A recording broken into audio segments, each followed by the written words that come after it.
Hello tout le monde, j'espère que vous allez bien, bienvenue sur la chaîne du Club Crypto. On va analyser ensemble Cardano. J'avais déjà fait une vidéo en octobre 2022, donc maintenant l'idée c'est de refaire un petit peu la continuation de l'analyse, voir où est-ce qu'on en est qu'actuellement on est sur des bons prix pour de l'achat, pour de l'investissement. Comme ça vous aurez toutes les informations sur la tendance, les supports, les résistances, quelles sont les meilleures opportunités d'achat, les meilleures opportunités de profit. On va tout voir ensemble de A à Z. Avant de démarrer, pensez à vous abonner, ça récompense le travail qui est fourni, ça fait extrêmement plaisir. Vous pouvez liker la vidéo, vous pouvez commenter, donner votre avis. N'hésitez pas, moi je réponds à tout le monde avec grand plaisir, donc profitez-en. Donc pour démarrer l'analyse, déjà pour faire un petit rappel, la dernière vidéo avait été faite mi-octobre, donc on était juste ici sur ces bougies. Ce qui s'est passé juste après, c'est qu'on a eu l'affaire avec FTX, et donc qui évidemment a donné une dynamique plutôt baissière au marché. Ce que je vous expliquais, et donc c'est ce qu'on va revoir dans cette vidéo, et vous allez voir que justement la tendance a évolué. À l'époque, on était sur une tendance baissière avec ces trois moyennes mobiles, on échouait, on n'arrivait pas à repasser au-dessus, et l'idée était justement de pouvoir repasser au-dessus. Actuellement, c'est chose qui est faite. Vous le voyez ici, on a eu un retournement haussier et on est venu un petit peu au-dessus, on a réintégré. Et actuellement, on est franchement en train d'en ressortir de ces moyennes mobiles, de repasser justement sur une tendance haussière. Ce qui est plutôt positif, parce qu'actuellement, évidemment, si vous êtes en recherche de gains sur Cardano, que par exemple vous êtes positionné dessus, c'est positif de voir ça actuellement. Si aussi vous cherchez de l'investissement, évidemment, tant qu'on est sur de la grosse tendance baissière, à moins que vous fassiez un petit peu de DCA comme ça, petit à petit. Mais si vous recherchez plutôt justement un retournement de tendance, tant que le prix échoue sous ces résistances de moyenne mobile, c'est compliqué de vouloir réinvestir. Actuellement, on retrouve du coup des signaux qui sont bullish. Autre chose à savoir, si vous justement vous aidez toujours des moyennes mobiles pour faire du trading ou pour faire de l'investissement, peu importe, quand vous regardez des charts, que vous ayez des moyennes mobiles, ce qu'il faut voir justement maintenant, c'est que le prix ne fasse pas ce qu'on a eu juste ici. Vous le voyez, là le prix a cassé les moyennes mobiles, est revenu au-dessus et a réintégré derrière. Donc ça aurait pu être un pur signal baissier. On aurait échoué, puis finalement on aurait peut-être pu partir un petit peu plus bas ici. Finalement, on a réussi à repasser au-dessus. Donc ça, ici maintenant, ce qu'il faut faire, c'est garder ces moyennes mobiles à la hausse, au moins le plus plat possible, on va dire, si on a une perte de volatilité, et garder le prix au-dessus, jusqu'à avec pourquoi pas des toutes petites réintégrations évidemment pour faire perdre à certains moments des gens qui sont en longue et qui ont leur stop loss juste en dessous des moyennes mobiles. Quelques mèches évidemment ça peut arriver, c'est pas non plus trop à craindre, mais l'idée c'est pas forcément avoir un prix qui reste en dessous et donc qui reste plutôt au-dessus, qui continue et donc là les moyennes mobiles reprendront une tendance à la hausse, le prix restera au-dessus exactement comme on a eu juste ici, vous le voyez avec l'historique où finalement ici on réintégrait. Vous voyez, on a un bon exemple ici, qui est moins flagrant, mais quand même on peut le prendre en compte. On peut prendre ici aussi. Vous voyez qu'ici, on a réintégré sous les moyennes mobiles. Juste ici, on est repassé au-dessus. Ensuite, on a tenu. On s'en est servi ici comme support. On est repassé au-dessus avec quelques mèches histoire de piéger quelques personnes. Et ainsi de suite. On a continué du coup à faire un rallye haussier. Maintenant qu'on a vu que la tendance repart plutôt bullish, on va se poser la question de ok, maintenant si je souhaite justement me poser à l'achat sur Cardano, comment est-ce que je vais faire? Quel signal attendre? Vous le voyez juste ici, donc toujours en weekly, une bougie égale une semaine. Ça fait 1, 2, 3, 4, 5 semaines ici que le prix bloque. Donc on a une grosse résistance actuellement qui est en train de se dessiner juste ici. Voilà, vous le voyez, aux environs des 40 centimes, on a une grosse résistance sur Cardano. Et on le voit en plus, si on tend justement à étendre ça, ça tombe pile poil avec les mèches ici au niveau du support. Donc là, on sait que le prix potentiellement peut bloquer. On peut encore ici consolider et voir si on a un retournement baissier ou si plutôt on va avoir justement une cassure.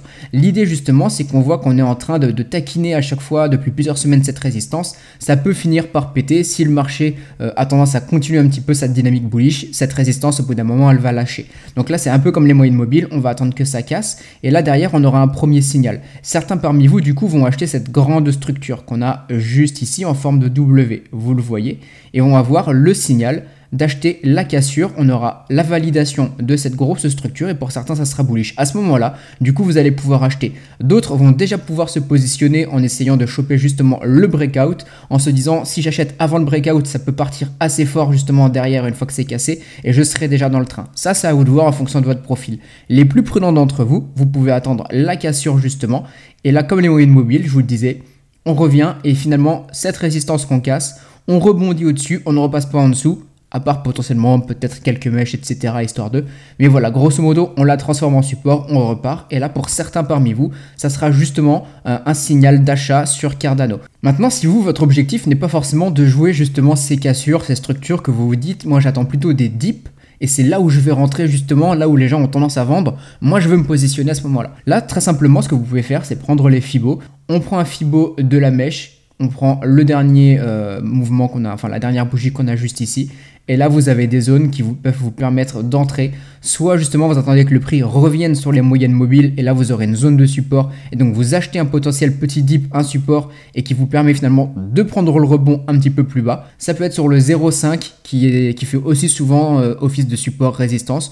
Ou alors, la meilleure entrée, c'est sous le 0,618 ou sous le 0,786 que vous avez juste ici dans cette zone. Vous le voyez juste ici, là on a une très très belle entrée aussi. Vous voyez que plutôt que d'acheter à 40 centimes, vous achetez plutôt en moyenne vers les 33 centimes. Donc vous voyez que forcément le rendement sera meilleur puisqu'ici vous aurez déjà acheté finalement 20%. Vous aurez déjà ici une progression de 20% si on revient sur les 40 centimes. Donc vous voyez que finalement des fois attendre et avoir de la patience sur le marché, si le prix nous donne les opportunités, c'est vraiment intéressant. Et maintenant, on dézoome justement pour voir quels sont les niveaux de résistance qui sont beaucoup plus hauts où vous pourrez potentiellement prendre des profits. On en voit un gros ici, clairement, je peux vous le noter, vous le redessiner juste ici, aux environs des 55-58 centimes. Donc là aussi, vous voyez que dès qu'on arrive sur ces clôtures de bougies, si le prix revient à terme ici, vous pourrez potentiellement prendre des profits. Soit un profit total, si vous voyez vraiment que le prix tend à échouer et que vous voyez qu'ici, on peut vraiment se retourner. Soit un profit partiel si vous attendez encore une montée plus haut du prix, vous remontez votre stop loss derrière pour minimiser le risque.